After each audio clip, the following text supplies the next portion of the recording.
brought to you by Bank of India.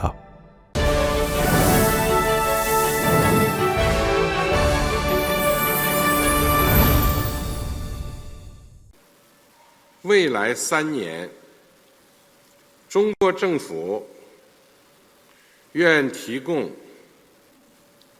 3600亿元人民币额度的资金支持。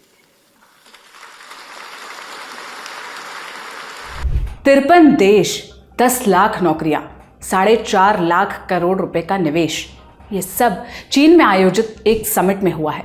नाम है forum of China Africa cooperation, FOCAC. इसकी शुरुआत साल 2000 में हुई।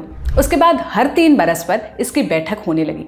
2024 में फोकैक का 9वां संस्करण हुआ है। इसमें अफ्रीका के 54 में से 53 देशों ने हिस्सा लिया। एस्वातिनी को नहीं बुलाया गया। क्यों? क्योंकि वो ताइवान को मान्यता देता है। ये वन चाइना पॉलिसी के खिलाफ है।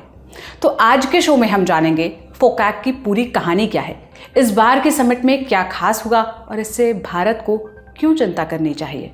नमस्ते, मेरा नाम सोनल है और आप देखना शुरू कर चुके हैं लल्लन टॉप का अंतर्राष्ट्रीय प्रसंगों से जुड़ा रोजाना का कार्यक्रम दुनियादारी। माना जाता है कि मानव सभ्यता की शुरुआत अफ्रीका से हुई। होमोसेपियंस वहां आज से लगभग 3.5 लाख साल पहले से रह रहे हैं। वहीं से निकलकर ये दुनिया के अलग अलग हिस्सों में गए। धीरे धीरे इंसानों ने तरक्की की, मानचित्र इजाद किया। इसी मानचित्र में इंसानों ने महाद्वीपों को बांटा और उनका नामकरण किया। अफ्रीका आकार के मामले में दुनिया का दूसरा सबसे बड़ा महाद्वीप है, मगर यह सिर्फ आकार में बड़ा नहीं था, बल्कि बेशकीमती संसाधनों की भी प्रचुरता थी। इसलिए लंबे अरसे तक इस महाद्वीप ने गुलामी का दंश सहा। यूरोप के औपनिवेशक और साम्राज्यवादी देशों ने दशकों तक राज चलाया। स्थानीय लोगों को गुलाम बनाया गया। सभ्य बनने के नाम पर उनका दोहन हुआ। संसाधनों की भारी लूट हुई। फिर समय बदला, दुनिया बदली। अफ्रीका महाद्वीप के देश एक एक कर आज़ाद होने लगे। उन्होंने अपनी किस्मत की डोर अपने हाथों में ले ली। ये 2024 का साल है। चाल चरित्र बदला बदला सा दिख रहा है। अफ्रीका पश्चिमी देशों से दूर हो रहा है। पिछले कुछ वर्षों में वहाँ के देश रूस और चीन के करीब आए हैं। चीन दुनिया की दूसरी सबसे बड़ी अर्थव्यवस्था है। उसकी नज़र महाशक्ति वाली कुर्सी पर है, जिस पर कोल्ड वॉर के बाद से अमेरिका का एक छत्र अधिकार रहा है। अब चीन उस एकाधिकार को चुनौती दे रहा है और इसमें अफ्रीका की भूमिका काफ़ी अहम होने वाली है। यूँ तो चीन अफ्रीका संबंधों की मजबूती 1950 के दशक में ही दिखने लगी थी, जब उसने अफ्रीकी देशों में चल रहे आज़ादी के आंदोलन का समर्थन किया। 1970 के दशक में ताइवान की जगह चीन को यूनाइटेड नेशंस में शामिल कर लिया गया। यूएन सिक्योरिटी काउंसिल में वीटो का अधिकार मिला। इसमें अधिकतर अफ्रीकी देशों ने चीन का सपोर्ट किया था। उसी दशक में चीन ने अफ्रीका में इंफ्रास्ट्रक्चर प्रोजेक्ट्स में पैसा लगाना शुरू किया। 1976 में तंजानिया जाम्बिया के बीच रेल नेटवर्क अफ्रीका में चीन का पहला प्रोजेक्ट था। 1990 के दशक में चीन ने निवेश बढ़ाना शुरू किया। 2000 में उसने forum on China Africa cooperation, FOCAC बनाया। आइडिया ये था कि इससे चीन और अफ्रीका के संबंध मजबूत होंगे, मगर समय के साथ इसका स्वरूप बदला। चीन इस मंच के जरिए अफ्रीकी देशों को बड़े बड़े कर्ज देने लगा, कभी निवेश तो कभी आर्थिक मदद के नाम पर। सन 2000 से 2018 के बीच उसने अफ्रीकी देशों में लगभग 14 लाख करोड़ रुपए का निवेश किया। 2009 में वो अफ्रीका का सबसे बड़ा ट्रेडिंग पार्टनर बना और इंटरनेशनल मॉनेटरी फंड IMF की रिपोर्ट के मुताबिक अकेले 2023 में दोनों पक्षों के बीच लगभग 24 लाख करोड़ रुपए का व्यापार हुआ है। अफ्रीका ज़्यादातर कच्चा माल सप्लाई करता है, जबकि उसको चीन से फिनिश प्रोडक्ट्स हासिल होते हैं। ये चीन के लिए दोहरे फायदे वाली बात है। चीन को और क्या क्या मिलता है, अब पॉइंट दर पॉइंट ये समझते हैं। अफ्रीका दुनिया की ज़रूरत का 90% कोबाल्ट और प्लैटिनम सप्लाई करता है। 75% क्लोटिन भी अफ्रीका से मिलता है। ये धातु इलेक्ट्रॉनिक प्रोडक्ट्स का अभिन्न हिस्सा है। इस सप्लाई चेन में चीन सबसे बड़ा प्लेयर है। माइनिंग सेक्टर में भी उसका प्रभुत्व है। उसने अफ्रीका में बहुत सारे रिफाइनरीज स्थापित की हैं। यहाँ लिथियम का भी बड़ा भंडार है। इसका इस्तेमाल बैटरी बनाने में होता है। चीन इलेक्ट्रिक कार की रेस में आगे निकलना चाहता है। इसके लिए उसको लिथियम की ज़रूरत है। अफ्रीका महाद्वीप में कुल जमा 54 देश है। अधिकांश देश वन चाइना पॉलिसी का समर्थन करते हैं। वे संगठित तौर पर सबसे बड़ा पावर ब्लॉक है। यूएन और दूसरे अंतर्राष्ट्रीय संगठनों में उनका समर्थन चीन को फायदा देता है। चीन के व्यापारिक हितों के लिए भी अफ्रीका फायदेमंद है। वो चीन के लिए बड़ा बाजार बनकर उभरा है। यूरोप और अमेरिका चीनी प्रोडक्ट्स पर टैरिफ बढ़ा रहे हैं। ऐसे में अफ्रीका उसके लिए विकल्प मुहैया करा सकता है। और एक और चीज़, 2030 में दुनिया की कुल नौजवान आबादी का 42% हिस्सा अफ्रीका में होगा। आने वाले समय में यह भी चीन के लिए मददगार साबित होगा। अब ब्रीफ में चीन और अफ्रीका के रिश्तों का इतिहास भी समझ लेते हैं। जैसा कि हमने पहले भी बताया, अफ्रीका और चीन के बीच डिप्लोमेटिक संबंधों की शुरुआत 1950 के दशक में हो चुकी थी। 1955 में इंडोनेशिया में बांडुंग सम्मेलन आयोजित किया गया। मकसद था एशियाई और अफ्रीकी देशों के रिश्ते मजबूत करना। इसमें नए नए आज़ाद हुए देशों ने हिस्सा लिया। इस सम्मेलन में इंडोनेशिया के तत्कालीन राष्ट्रपति सुकर्णो और भारत के तत्कालीन प्रधानमंत्री जवाहरलाल नेहरू ने अहम भूमिका निभाई। चीन के सर्वेसर्वा माओ जेडोंग भी इसका इस्तेमाल अफ्रीकी देशों से दोस्ती मजबूत करने के लिए किए थे। 1960 के दशक में अफ्रीका के कई देशों में आज़ादी की तहरीक चली। चीन ने इनकी आज़ादी का समर्थन किया। जो नए देश वजूद में आए, चीन ने उनकी मदद भी की। इसका सबसे बड़ा उदाहरण तजारा रेल लाइन थी, लगभग 2000 किलोमीटर लंबी। ये जाम्बिया और तंजानिया को जोड़ती है। पैसे के अलावा चीन ने 50,000 से ज़्यादा मजदूर और इंजीनियर भेजे थे। 1963 से 1965 के बीच चीन के तत्कालीन प्रधानमंत्री जो एनलाई ने 10 अफ्रीकी देशों का दौरा किया। 1980 और 90 के दशक में अफ्रीका के साथ चीन के रिश्ते मजबूत हुए। 1989 से 2002 के बीच अफ्रीका और चीन के बीच व्यापार 8,000 करोड़ रुपए से बढ़कर 80,000 करोड़ रुपए तक पहुंच गया। 1993 में चीन ने अफ्रीका से पेट्रोलियम आयात करना शुरू किया। सन 2000 में चीन ने अपनी गो आउट पॉलिसी के तहत अफ्रीका में निवेश करना शुरू किया। इसी साल चीन ने forum on China Africa cooperation FOCAC की स्थापना की। इसका पहला सम्मेलन चीन की राजधानी बीजिंग में हुआ। 2009 में अफ्रीका चीन का सबसे बड़ा व्यापारिक साझेदार बन गया। 2013 में चीनी राष्ट्रपति शी जिनपिंग ने one belt one road OBOR की शुरुआत की। क्या था इसका मकसद? लगभग 2000 साल पहले सिल्क रोड चीन को मध्य एशिया से होते हुए यूरोप को जोड़ता था। अलग अलग संस्कृतियों के लोग एक दूसरे से मिलते थे। चीन उसी तरह का एक रूट आज जिंदा करना चाहता है, जिस पर चलकर उसका व्यापार और प्रभाव दोनों दुनिया भर में पहुंच सके। इसे चीन के राष्ट्रपति शी जिनपिंग का ड्रीम प्रोजेक्ट माना जाता है। अफ्रीकी देशों ने बढ़ चढ़कर OBOR की सदस्यता ली। 2019 में चीन के वुहान से कोरोना महामारी पूरी दुनिया में फैली। अफ्रीका भी इससे अछूता नहीं रहा। उस दौर में चीन ने मेडिकल केयर और वैक्सीन से मदद की। 2021 में फोकैक समिट ऑनलाइन रखी गई, कोविड की बाध्यताओं के चलते। फिर 2022 में दुनिया तेजी से बदली। फरवरी में रूस यूक्रेन युद्ध शुरू हुआ। इसने दुनिया को 2 धड़ों में बांट दिया। अक्टूबर 2023 से चल रही इजराइल गाजा जंग ने इस खाई को और बढ़ा किया। इसी उथल पुथल के बीच फोकैक की 9वीं समिट हो रही है। हमने विस्तार से समझने के लिए इसे चीन में मौजूद वरिष्ठ पत्रकार अनिल पांडे से संपर्क किया। उनसे पूछा कि फोकैक के जरिए चीन क्या हासिल करना चाहता है, इस बार के समिट में क्या खास रहा। देखिए, इस समिट से चीन क्या हासिल करना चाहता है। जैसा कि हम जानते हैं कि अफ्रीका एक बहुत बड़ा ऐसा इलाका है, या बहुत सारे ऐसे अफ्रीका में ऐसे देश हैं जहाँ अभी भी गरीबी है, बहुत सारी समस्याएं हैं। पश्चिमी देशों ने बहुत समय तक वहाँ कर, खास तौर पर अमेरिका ने और ब्रिटेन ने वहाँ पर कोशिश की कि उनको अपना वहाँ पर काम किया जाए, या उन्होंने बहुत सारा वहाँ पर एक्सप्लॉयटेशन किया, एक तरह से कह सकते हैं कि बहुत खनिजों का, उत्पादों का वहाँ पर। तो अफ्रीका को कोई लाभ नहीं हुआ है। तो जो समझ में ये आता है कि चीन बार बार ये कहता रहा है कि जो पश्चिमी देश हैं उन्होंने अफ्रीका को बहुत नुकसान पहुंचाया है, उन्होंने अफ्रीका का कोई हित नहीं किया है।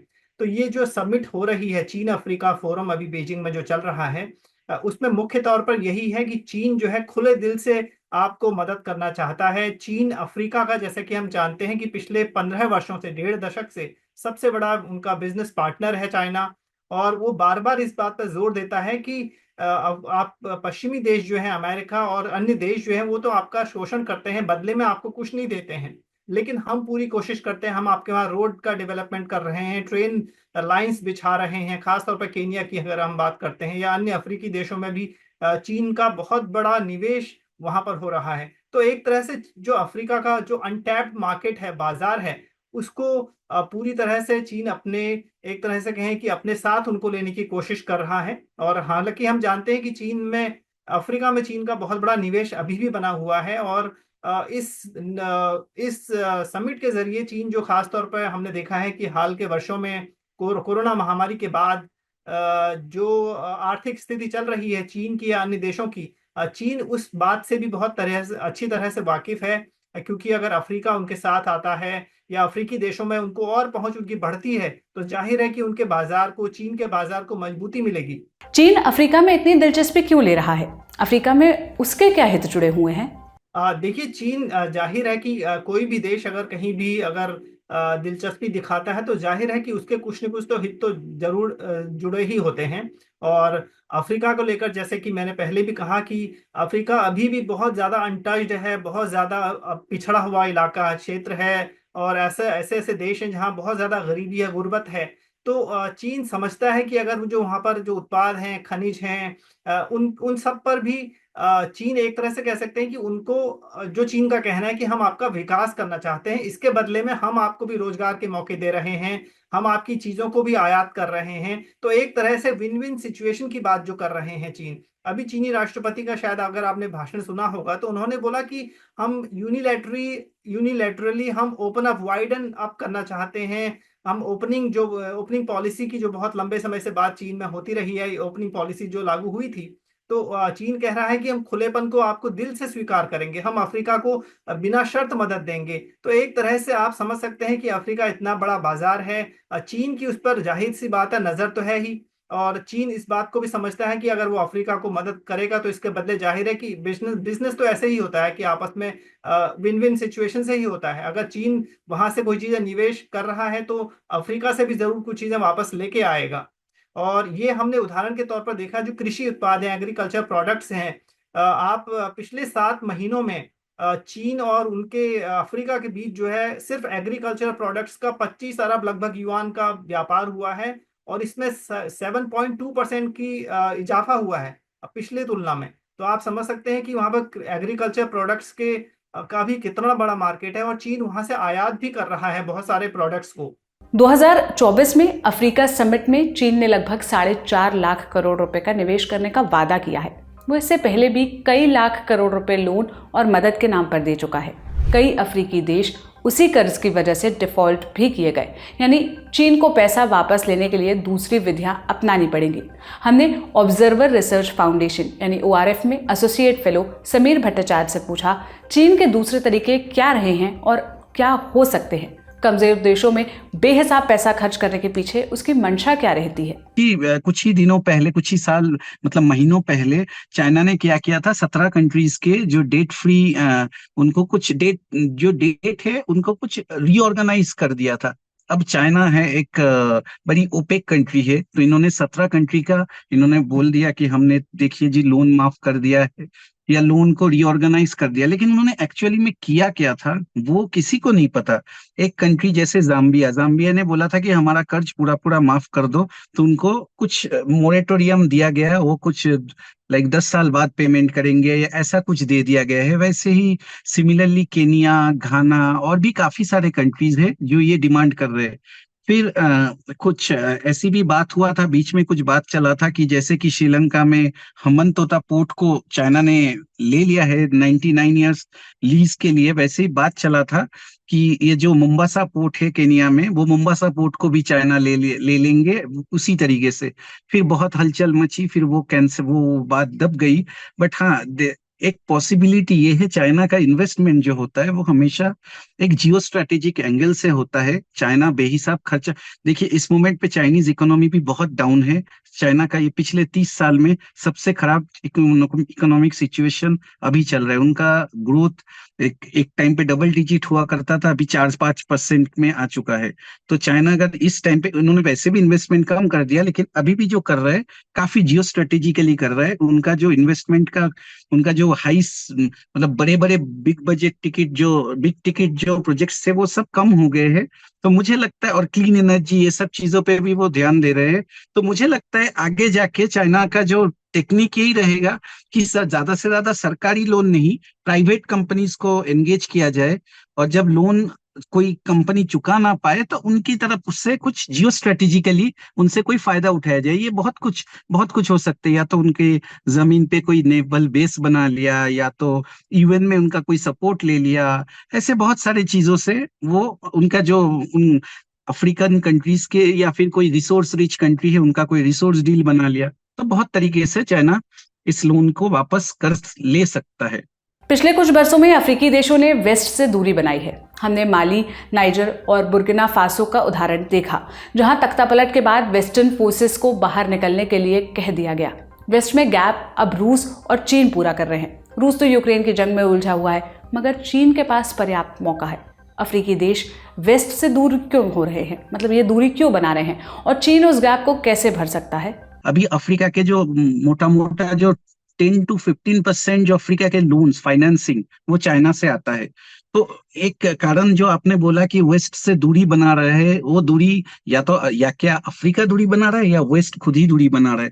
देखिए, वेस्ट के पास बहुत सारे प्रॉब्लम है। सबसे बड़ा प्रॉब्लम जो है, यूएस को छोड़ दे तो ये फ्रांस, यूके, ये सब कंट्रीज के ऊपर जो कॉलोनियल टैग है, कॉलोनियल बैगेज का जो टैग है, वो चाइना के ऊपर नहीं है। दूसरा है एक बहुत बड़ा प्रॉब्लम, कंडीशनलिटी।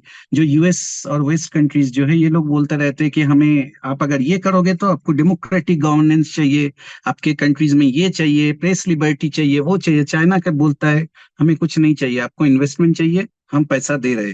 तो उस हिसाब से कोई भी कंट्रीज के पास और फिर उसमें वो अकाउंटेबिलिटी भी मांगते हैं वेस्ट की, हाँ अपने इम्पैक्ट असेसमेंट करो, ये करो, वो करो। चाइना वो सब कुछ नहीं बोलता है। तो उस हिसाब से अफ्रीकन कंट्रीज को चाइना एक बेहतर प्रोस्पेक्ट्स दिखता है। अफ्रीका के देश ग्लोबल साउथ का हिस्सा माने जाते हैं। भारत ग्लोबल साउथ का लीडर बनने की कोशिश करता है। इसी कोशिश के तहत सितंबर 2023 में अफ्रीकन यूनियन को G20 की सदस्यता दिलाई गई थी, मगर G20 की तुलना में फोकाक ज्यादा प्रभावी रहा है। क्या ये समिट भारत के लिए चिंता की बात है? भारत अफ्रीका में पैठ बनाने के लिए क्या क्या कर सकता है? देखिए, भारत को बिल्कुल ही फोकाक के लिए चिंता तो होने की कोई आवश्यकता नहीं है, क्योंकि फोकाक इतना बड़ा है, उनका स्केल वो मतलब एक डेविड और गोलियत की तरह हो गया है। हम कभी उनके साथ कम्पीट कर ही नहीं सकते, और हमें सोचना भी नहीं चाहिए। बल्कि हमें यह सोचना चाहिए हम पहले क्या कर चुके हैं, क्या किए हैं, और अभी क्या क्या कर सकते हैं। तो जैसे आपने बोला, देखिए, भारत ग्लोबल साउथ का लीडर बनना चाहता है, वैसा नहीं है। भारत कुछ हद तक तो ग्लोबल साउथ का लीडर है भी, और वो एकदम नाम डे से, आप जब नॉन अलाइनमेंट मूवमेंट डे पे देखेंगे, जवाहरलाल नेहरू ने जिस तरीके से ग्लोबल साउथ को लीडरशिप दिया था, तो वो इंडिया का वो जो सॉफ्ट पावर है, वो लीडरशिप, जो not hard leadership but soft leadership, वो अभी भी अफ्रीका में इंडिया के लिए बहुत ही अच्छी इमेज बना हुआ है। तो ऐसा नहीं है कि और ऐसा भी नहीं है कि इंडिया कुछ भी नहीं कर रहा है। आप देखेंगे पिछले 10 साल में, जब से नरेंद्र मोदी पीएम बने हैं, वो खुद 9 अफ्रीकन कंट्रीज में विजिट कर चुके हैं। अपना जो फॉरेन मिनिस्टर है जयशंकर, वो 17 कंट्री में घूम चुके हैं, फिर 17 कंट्री विजिट कर चुके हैं, और भी बहुत सारे हाई प्रोफाइल विजिट हुआ है। आप नॉलेज डिप्लोमेसी में देखो, पिछले 2 साल में इंडिया ने एक लॉ यूनिवर्सिटी खोला उगांडा में, एक तंजानिया में अपना IIT बना है। ऐसा नहीं है कि हम कुछ कर नहीं रहे, लेकिन ये देखिए, आप फोकाक जो है वो एवरी 3 years ये हो रहा है। हमारा जो लास्ट इंडिया अफ्रीका समिट हुआ था, वो कब हुआ था? 2015 में। 9 साल हो गए। कोविड के चलते लेट हो सकता है, लेकिन कोविड खत्म हुए भी 3 साल हो गए। चाइना का लास्ट फोकाक मीटिंग 21 में हुआ था, 24 हो गया। कोविड खत्म होने के बाद चाइना ने 2 समिट कर लिया। हम एक समिट करने में अभी तक कामयाब नहीं हो पाए। तो मुझे लगता है सबसे पहले तो हमें जो करना है, हमें कंपटीशन से बाहर आओ। कोई चाइना या कोई यूएस, किसी से कोई कंपटीशन नहीं है। हमें जो हमारा जो स्ट्रेंथ है, उस स्ट्रेंथ को यूज करना चाहिए हमें। तो ये था हमारा बड़ी खबर सेगमेंट। अब सुर्खियों की तरफ बढ़ते हैं। पहली सुर्खी कनाडा से आई है। कनाडा के प्रधानमंत्री जस्टिन ट्रूडो को बड़ा झटका लगा है। सत्ताधारी गठबंधन में शामिल न्यू डेमोक्रेटिक पार्टी यानी NDP ने अपना समर्थन वापस ले लिया है। NDP के समर्थन के बिना ट्रूडो की सरकार अल्पमत में आ गई है। दरअसल कनाडा की संसद में 2 सदन हैं। ऊपरी सदन को सेनेट कहते हैं, जबकि निचले सदन को कहते हैं हाउस ऑफ कॉमन्स। निचले सदन के सदस्यों की संख्या 338 है। उनका चुनाव डायरेक्ट वोट से होता है। बहुमत के लिए 170 सीटों की जरूरत होती है। जिस पार्टी या गठबंधन को बहुमत मिल जाए उसकी सरकार बनती है। उस पार्टी या गठबंधन के मुखिया को प्रधानमंत्री की कुर्सी मिलती है। 2021 के चुनाव में जस्टिन ट्रूडो की लिबरल पार्टी को 160 सीटें मिली थी, बहुमत से 10 कम। ट्रूडो ने किसी तरह जोड़ तोड़ कर गठबंधन सरकार बना ली। मार्च 2022 में जगमीत सिंह की एनडीपी और लिबरल पार्टी के बीच डील हुई। एनडीपी के पास हाउस ऑफ कॉमन्स में 24 सीटें हैं। इस तरह ट्रूडो का गठबंधन और मजबूत हो गया। मगर 4 सितंबर को जगमीत सिंह ने मार्च 2022 वाली डील रद्द कर दी। आरोप लगाया कि लिबरल पार्टी ने लोगों को निराश किया और वो सरकार चलाने के काबिल नहीं है। डील रद्द होने के चलते ट्रूडो की सरकार अल्पमत में आ गई है। तत्काल चुनाव की संभावना कम है। कनाडा में अगला आम चुनाव अक्टूबर 2025 में होना है। हालांकि अगर ट्रूडो सदन में विश्वास मत हासिल करने में नाकाम रहे तो उनकी सरकार गिर सकती है। उस स्थिति में जल्दी चुनाव कराना पड़ सकता है। अब चलते हैं दूसरी सुर्खी की तरफ, जो यूक्रेन से आई है। यूक्रेन की सरकार में पतझड़ का मौसम चल रहा है। राष्ट्रपति व्लोदिमीर ज़ेलेंस्की के कद्दावर मंत्री और अफसर एक एक कर इस्तीफा दे रहे हैं। 4 सितंबर को विदेश मंत्री दिमित्री कुलेबा ने भी चिट्ठी सौंप दी। वो मार्च 2020 से विदेश मंत्रालय संभाल रहे थे। कुलेबा के पहले कई और मंत्री और अफसर रिजाइन कर चुके हैं। इनमें वेपन्स प्रोडक्शन का काम देख रहे मंत्री भी थे। दरअसल सत्ताधारी party servant of the people ने सरकार में फेरबदल का ऐलान किया। माना जा रहा है कि ज़ेलेंस्की की कैबिनेट के आधे से ज्यादा मंत्री बदले जा सकते हैं। अभी इसकी आधिकारिक घोषणा नहीं हुई है, उससे पहले ही जाने का सिलसिला शुरू हो गया है। यूक्रेन में जंग के चलते मार्शल लॉ लगा है, जिसकी वजह से राष्ट्रपति या संसद का चुनाव नहीं हो पा रहा। मसलन ज़ेलेंस्की का कार्यकाल मई 2024 में खत्म हो चुका है, मगर उन्होंने कुर्सी नहीं छोड़ी। इसके बरक्स उनके सिपाहसालार उतने खुशकिस्मत नहीं हैं। उन्हें अलग अलग वजहों से कुर्सी छोड़नी पड़ रही है। मीडिया रिपोर्ट्स की माने तो एक वजह ज़ेलेंस्की का जिद्दी और तानाशाही रवैया भी है। उनके फैसले पर सवाल उठाने वालों को नाराजगी झेलनी पड़ती है। एक ऐसा वाकया मई 2023 में हुआ था जब उन्होंने तत्कालीन डिफेंस मिनिस्टर ओलेक्सी रेजनिकोव और आर्मी चीफ वलेरी ज़ालज़ुनी को बर्खास्त कर दिया था। अब आज की तीसरी और अंतिम सुर्खी जान लेते हैं, जो पाकिस्तान से आई है। खैबर पख्तूनख्वा के मुख्यमंत्री अल अमीन गंडापुर के खिलाफ गैर जमानती वारंट जारी हुआ है। 4 सितंबर को इस्लामाबाद की एक अदालत ने ये वारंट जारी किया। 2016 के एक मामले में उनके खिलाफ शराब और बिना लाइसेंस वाले हथियार रखने का आरोप है। 4 सितंबर को गंडापुर को कोर्ट ने पेशी के लिए उन्हें बुलाया, मगर वो वहां नहीं पहुंचे। उससे पहले वो 4 तारीखें ठुकरा चुके हैं। फिर 4 सितंबर को कोर्ट ने पुलिस को आदेश दिया कि गंडापुर को गिरफ्तार कर पेश किया जाए। इस बीच उन्होंने पेशावर हाई कोर्ट में अग्रिम जमानत और इस्लामाबाद सेशंस कोर्ट में केस रद्द करने की याचिका लगाई है। अल अमीन गंडापुर इमरान खान की पाकिस्तान तहरीक इंसाफ यानी पीटीआई के नेता हैं। फरवरी 2024 में हुए चुनाव में पीटीआई ने खैबर पख्तूनख्वा में बहुमत हासिल किया था। फिर गंडापुर को मुख्यमंत्री बनाया गया। तो आज का दुनियादारी यहीं पर समाप्त होता है। इन मसलों पर आप क्या राय रखते हैं, क्या कहना चाहते हैं, कमेंट में ज़रूर बताइएगा। ये शो लिखा था मेरे साथी साजिद और अंकुर ने। मेरा नाम सोनल है। ललन टॉप देखते रहिए। शुक्रिया। शुभ रात्रि।